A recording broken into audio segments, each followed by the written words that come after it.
Hello, fabulous TAs. Question: can you refuse to do training on administering medication? Now, this is an important question which was posted in my Facebook group this week. It's completely valid to seek clarity on your responsibilities regarding administering medication. And here's a breakdown of your options and considerations. Now, before I go on, I am not a lawyer, this is not legal advice.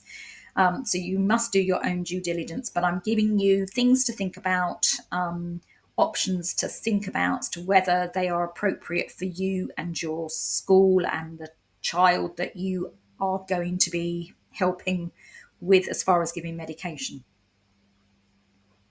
Okay. So, can you refuse to do the training? You can express that you're uncomfortable or unwilling to participate in training for administering medication, but it's important to handle this professionally. Instead of outright refusing, you could request a meeting, arrange a discussion with your line manager, Senko, head teacher, whomever is the most appropriate in your school to share your concerns and understand their perspective. Ask for clarity. Gain a clear understanding of why this training is being requested and how it aligns with your role as a teaching assistant.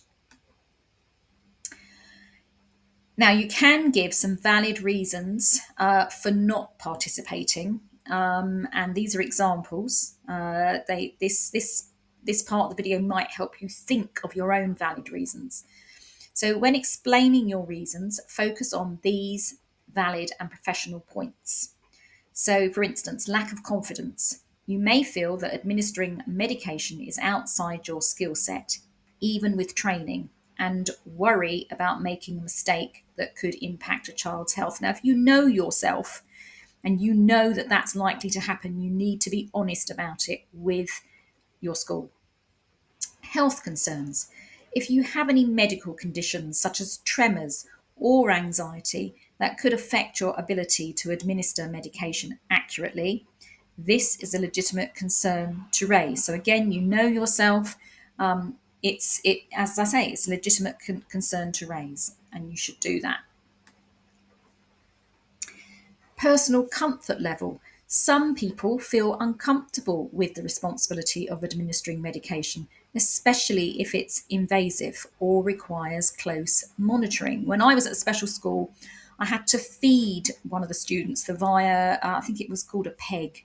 And that took some training and that took some responsibility. But I'm an ex veterinary nurse. So I was used to doing that kind of procedure on animals, yes, but it's the same.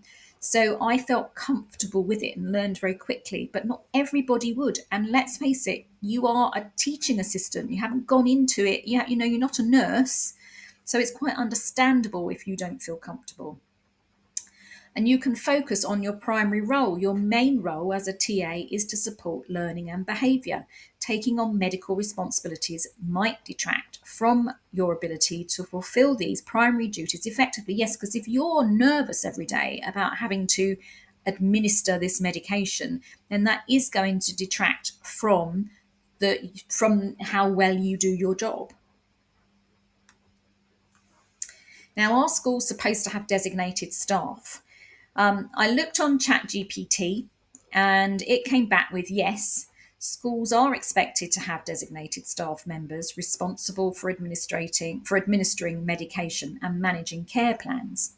And this is according to ChatGPT says this is according to the Department of Education's guidance supporting pupils at school with medical conditions. So you might choose to look that up online. Supporting pupils at school with medical conditions. It goes on to say, ChatGPT goes on to say, it's the school's responsibility, not an individual staff member's, to ensure medical needs are met. But obviously, an individual staff member is going to have to give at the end of the day, whatever is necessary. So responsibility sometimes falls to trained welfare staff, if schools still have them, or qualified first aiders, or members of the senior leadership team, the Senko, or the member of staff working with the child. And that's becoming more and more common. So, what are your options? If you are uncertain or uncomfortable, consider the following actions. Ask for a discussion. So we have touched on this already. Request a meeting to clarify the school's expectations and discuss the responsibilities of administering medication. Voice your concerns. Share your reservations openly but professionally. Focus on your reasons for feeling this responsibility might not be suitable for you. Propose other ways you could support the child, such as monitoring the child and ensuring the care plan is followed, or assisting in non medical aspects of care. You could also check your job description and contract. Administering medication is not typically a mandatory part of a teaching assistant's role unless explicitly stated.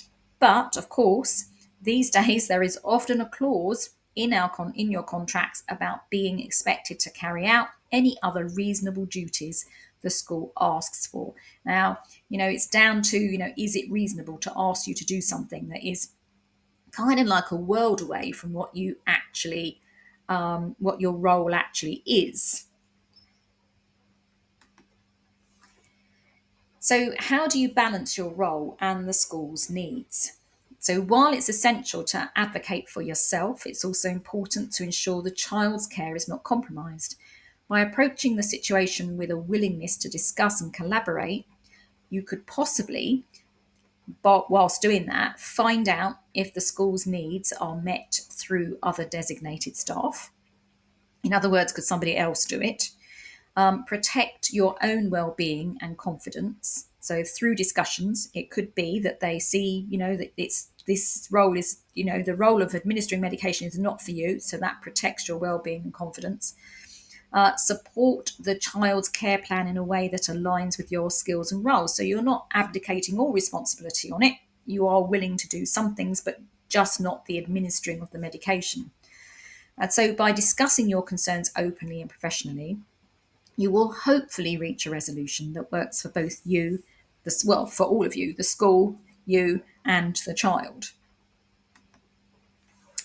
Now, if this isn't achieved, you can pursue it further by speaking to your union, if you belong to one, or by contacting ACAS. That's the Advisory, Conciliation and Arbitration Service.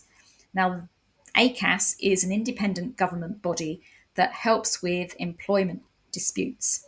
It provides free, impartial advice to employees, employers, and trade union representatives. Now, depending on what they say, it may be that you need their help to reach a situation you are happy with. Now, some of you will be happy to do this, but if you aren't, and you are also certain that you do not want to administer medication, then I think your only option is to find a new role in a different school. Now, I think it's important that we go over what happens if something goes wrong when administering medication. So, teaching assistants who administer medication as part of their role are expected to follow the training and guidelines provided by the school. If something goes wrong, the situation can become legally complex. So, here are key points to understand. Liability. If a TA administers medication according to the training and procedures provided, the liability typically falls on the school or local authority. Schools should have appropriate insurance to cover such situations. Negligence. If a TA acts outside the training or procedures, this could lead to allegations of negligence. However, this is rare when staff act in good faith and follow guidelines. Legal protections. Schools are responsible for ensuring staff have adequate training and clear instructions. If these are lacking, the school could be held accountable rather than the individual TA. It is essential to document any concerns about training or unclear instructions to protect yourself and ensure the child's safety. So, yes, keep a diary, make sure every entry is dated. Don't put the child's full name, use their initials, but keep documentation if you are concerned. Also, voice your concerns as well, but if they are not listened to, document it, probably get in touch with your union or ACAS as well.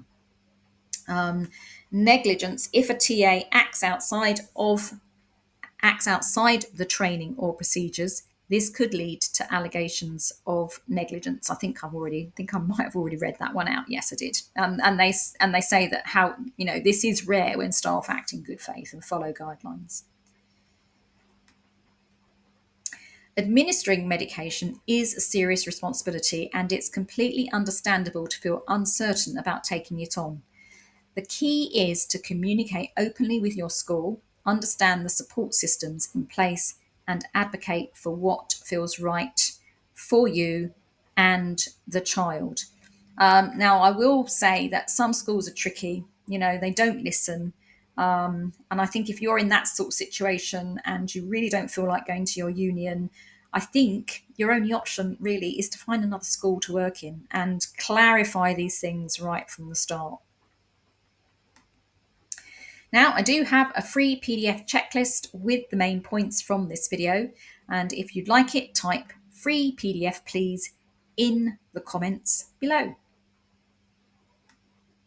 And you will find more problem solving videos here.